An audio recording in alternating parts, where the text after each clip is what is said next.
totoo, walang perpekto. Lahat tayo may sablay, yung iba maliit, yung iba naman po malaki. Pero ang tanong, anong gagawin mo kapag ka nagkamali ka? Marami kasi kapag nahuli o pumalpak, mabilis maganap ng palusot. Kasi siya kasi ganito. Pero kapatid, simple lang, tanggapin mo. Acceptance muna bago syempre ang correction.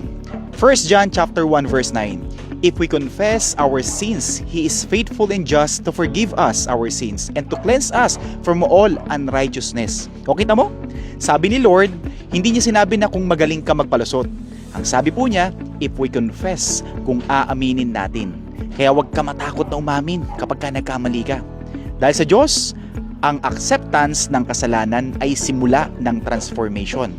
At habang may buhay, may pagkakataon pa para maitama ang lahat ng pagkakamali. Kaya kapatid, tandaan mo, mas okay na umamin kesa magpanggap. Ang fake na tao, hindi pwedeng i-redeem ng Diyos. Pero ang totoong taong umaamin ng kasalanan, binabago ni Lord.